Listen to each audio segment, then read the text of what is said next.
रोहिणी व्रत कथा।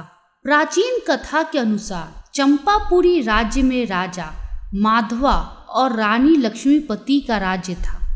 उनके 7 बेटे और एक बेटी थी।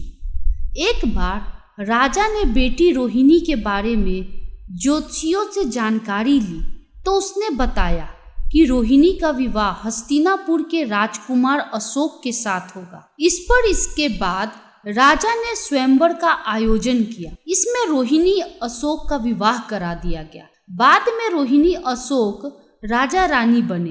एक समय हस्तिनापुर के वन में श्री चारण मुनिराज आए। उनके दर्शन के लिए राजा पहुंचे और धर्मोपदेश ग्रहण किया। बाद में पूछा कि उनकी रानी शांतचित्त क्यों है। तब उन्होंने बताया कि इसी नगर में एक समय में वस्तुपाल नाम का राजा था, जिसका धनमित्र नाम का मित्र था, जिसकी दुर्गंधा नाम की कन्या पैदा हुई। लेकिन धनमित्र परेशान रहता था कि उसकी बेटी से विवाह कौन करेगा। लेकिन बाद में उसने धन का लालच देकर वस्तुपाल के बेटे श्रीसेन से दुर्गंधा का विवाह करा दिया। इधर दुर्गंधा की दुर्गंध से परेशान होकर श्रीसेन एक माह में ही कहीं चला गया। इसी समय अमृतसेन मुनिराज वहां आए। धनमित्र और दुर्गंधा उनके दर्शन के लिए पहुंचे। यहाँ धनमित्र ने दुर्गंधा के भविष्य के विषय में पूछा तो उन्होंने बताया कि गिरनार पर्वत के पास एक नगर में भूपाल नाम के राजा राज्य करता था। राजा की सिंधुमती नाम की रानी थी।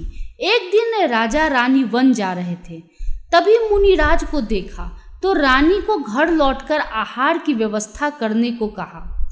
रानी घर तो लौट आई, लेकिन गुस्से में मुनिराज के लिए कड़वी तुम्बी का आहार तैयार कराया। इससे मुनिराज को बहुत कष्ट और उनकी मृत्यु हो गई।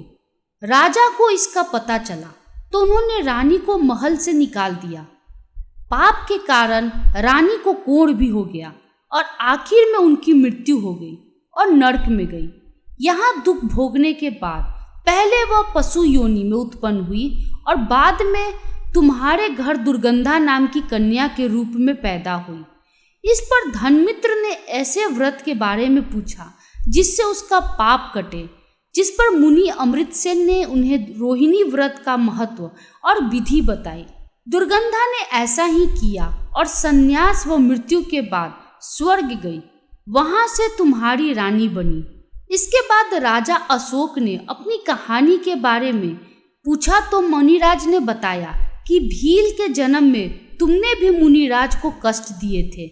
इससे मृत्यु के बाद नरक होते हुए और कई योनियों में भ्रमण करते हुए व्यापारी के घर पैदा हुए। इसके बाद मुनिराज के बताने पर रोहिणी व्रत किया और अगले जन्म में राजा बने। इस तरह राजा रानी रोहिणी व्रत के प्रभाव से मोक्ष को प्राप्त किए।